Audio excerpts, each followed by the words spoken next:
बेटी को सिखा देना ये 3 बातें, बेटी कभी कुमार्ग पर नहीं चलेगी, बेटी कभी नहीं बिगड़ेगी। जय श्री कृष्णा मित्रों, स्वागत है आप सभी का वैदांतिक दृष्टांत यूट्यूब चैनल पर। मित्रों, आज की कहानी बहुत ही ज्ञानवर्धक है और शिक्षाप्रद है और मित्रों बहुत ही प्रेरणादायक है, इसलिए कहानी में अंत तक जरूर बने रहिए। मित्रों, इस वीडियो के माध्यम से जानेंगे कि बेटी की वो कौन सी 3 बातें हैं जो ससुराल जाते समय उसे विदा करते समय अवश्य बताएं।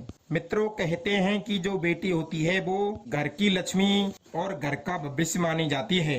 दर्शक बंधुओं, कहा जाता है कि जो बेटी होती है वो एक घर की लक्ष्मी होती है जो कि घर को और घर में आने के बाद में उस घर को सद्मार्ग की ओर ले जाती है। परंतु दर्शक बंधुओं, कहते हैं कि जो माता पिता अपनी बेटी को ये 3 बातें नहीं सिखाते हैं, उनकी संतान, उनकी बेटियां हमेशा ही बिगड़ जाती है और कुमार्ग पर चलने लगती है और अपने साथ साथ दूसरे लोगों को, अपने घर वालों को और अपने ससुराल वालों को भी दुखी कर देती है। तो प्रिय दर्शकों, आज का हमारा प्रसंग बड़ा ही ज्ञानवर्धक है, तो इस प्रेरणादायक और ज्ञानवर्धक प्रसंग के साथ आप अंत तक जरूर बने रहिएगा। और दर्शक बंधुओं, मैं आपके लिए नई नई रोजाना मोटिवेशनल कहानियां लेकर आता रहता हूं, इसलिए इस चैनल पर आप नए आए हुए हो तो इसे सब्सक्राइब जरूर कर दें और साथ में ही बेल आइकन वाले बटन को जरूर दबा लें, जिससे कि मेरी हर आने वाली वीडियो की नोटिफिकेशन आपको प्राप्त हो सके। और मित्रों, हो सके तो आज की इस ज्ञानवर्धक और प्रेरणादायक कहानी को अपने मित्र बंधुओं तक शेयर जरूर कर दें, जिससे कि उन्हें भी इस ज्ञानवर्धक कहानी का लाभ प्राप्त हो सके। तो मित्रों, जानते हैं इस ज्ञानवर्धक कहानी के माध्यम से कि हर माँ को अपनी बेटी को ये कौन सी 3 बातें सिखा देनी चाहिए, जिससे कि उनकी बेटी, उनकी संतानें सद्मार्ग पर चलें और जिस किसी भी घर में जाए उसी घर को स्वर्ग बना दे। मित्रों, एक समय की बात है, जनकपुरी नगरी में एक बीरबल नाम का किसान रहा करता था। मित्रों, बीरबल के साथ उसकी पत्नी भी रहती थी, जिसका नाम तमन्ना था। मित्रों, बीरबल और तमन्ना आपस में अत्यधिक प्रेम करते थे। इसी के साथ बीरबल और तमन्ना एक बात को लेकर हमेशा दुखी रहते थे कि हमारे घर में ना तो कोई बेटा है और ना ही कोई बेटी है। दर्शक बंधुओं, उनके कोई संतान नहीं थी, जिसके कारण वे दोनों ही हमेशा दुखी रहा करते थे। मित्रों, बीरबल अक्सर अपने खेतों में काम करके अपनी गृहस्थी को चलाता था। मित्रों, धन धान की तो उनके घर में कोई कमी नहीं थी वैसे तो, परंतु उनके घर में एक ही कमी थी, वो थी संतान की कमी। और मित्रों, यह किसी ने सत्य कहा है कि एक माता पिता जब तक अपनी कोख को सूनी मानते हैं, एक माता पिता की जीवन को तब तक सूना माना जाता है जब तक उनके कोई संतान नहीं होती, तब तक। मित्रों, इसी प्रकार जो तमन्ना थी वो भगवान शिव की बहुत ही बड़ी भक्त थी। मित्रों, तमन्ना फिर सावन के हर सोमवार को लगातार व्रत करती। दर्शक बंधु, भगवान शिव की कृपा दृष्टि से उसे पुत्री की प्राप्ति होती है। मित्रों, पुत्री की प्राप्ति पाकर के तमन्ना और उसका पति बीरबल बहुत ही खुश होते हैं। और मित्रों, कहा जाता है कि संतान संतान ही होती है। माता पिता के लिए ये मायने नहीं रखता कि हमारी संतान पुत्र है या पुत्री है। मित्रों, उसके बाद में बीरबल और उसकी पत्नी तमन्ना अपनी इकलौती पुत्री से अत्यधिक प्रेम करते हैं। अब तो उसे अपनी आंखों से 1 मिनट भी दूर नहीं जाने देते। मित्रों, इसी तरह देखते देखते तमन्ना की बीरबल की बेटी बड़ी होती है। उसके बाद में देखते ही देखते बीरबल अपनी पुत्री को एक अच्छे से विद्यालय में दाखिला करवा देता है और अच्छी शिक्षा देने के लिए एक अच्छे से विद्यालय में भेजता है। दर्शक बंधुओं, उसके बाद में देखते ही देखते तमन्ना की जो बेटी थी वो रोजाना विद्यालय जाती और अच्छा ज्ञान प्राप्त करके नहीं आती। उसके विद्यालय में बिल्कुल भी समझ में नहीं आता था, क्योंकि तमन्ना अपनी बेटी से बहुत ही प्रेम करती थी और तमन्ना के उसी लाड और प्रेम ने उसे बिगाड़ रखा था, जिसके कारण तमन्ना की जो बेटी थी वो अपना मनचाहा कार्य करती थी। वो रोजाना स्कूल जाती और रास्ते में ही रुक जाती या फिर रास्ते में ही खेल कूद करके वापस अपने घर आ जाती।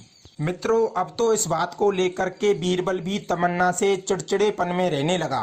बीरबल तमन्ना से कहता, अरे भगवान, अब मुझे लगता है कि हमारा प्यार और हमारा प्रेम हमारी पुत्री के लिए सीमा से बाहर जा रहा है, क्योंकि मित्रों कहते हैं कि माता पिता का लाड प्रेम प्यार संतान की हद से गुजर जाए तो वो संतान के लिए और माता पिता के लिए भी घातक सिद्ध होता है। मित्रों अब तो तमन्ना अपने पति की कुछ भी नहीं मानती है और नहीं सुनती है, और मित्रों अपनी बेटी से कुछ भी काम नहीं करवाती है और उसे किसी भी प्रकार का कार्य नहीं सिखाती है।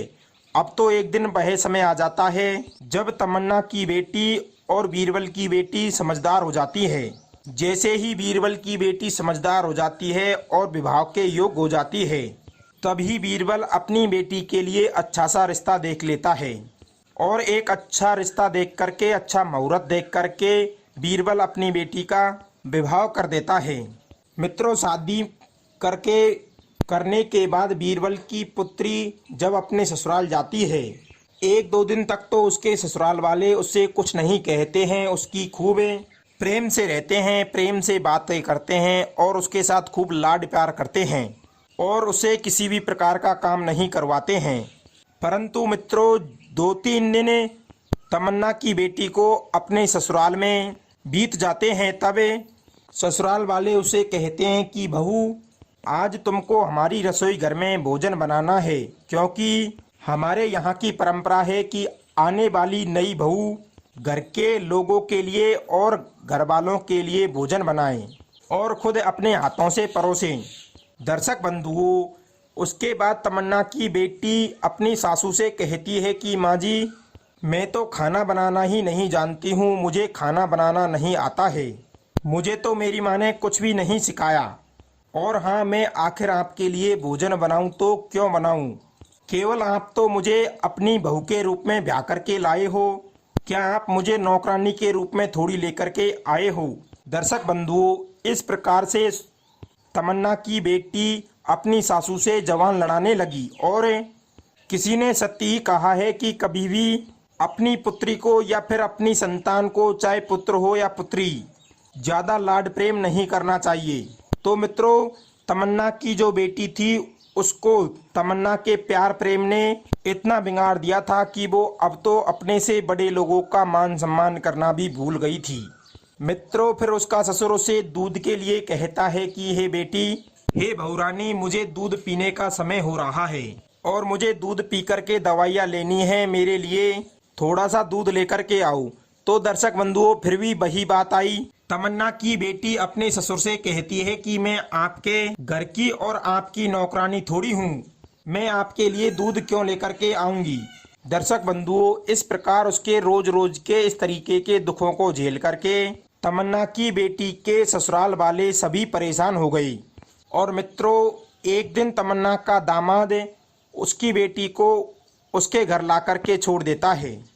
दर्शक बंधुओं जब बीरबल और तमन्ना अपनी बेटी को अपने जवाई के साथ आता हुआ देखते हैं तो वे तो बहुत ही ज़्यादा खुश हो जाते हैं, परंतु जब घर पर आकर के उनका जवाई कहता है कि आप अपनी बेटी को अपने पास ही रखो, हमें नहीं चाहिए ऐसी बहू, क्योंकि हम आपसे आपकी बेटी मांग करके ले गए थे, परंतु आपने तो हमें हमारे जीवन का एक घनघोर संकट दे दिया। दर्शक बंधु अब तो बीरबल अपने जवाई के हाथ जोड़ता है और हाथ जोड़ करके अपनी पुत्री के किए हुए पर क्षमा मांगने लगता है, परंतु बीरबल का जवाई उस बीरबल की बेटी को वहीं पर छोड़कर चला जाता है। मित्रों उसके बाद में बीरबल के घर में दुख छा जाता है। तो मित्रों अब जानते हैं कि बेटी को विदा करते समय कौन सी 3 बातें सिखाई जानी चाहिए।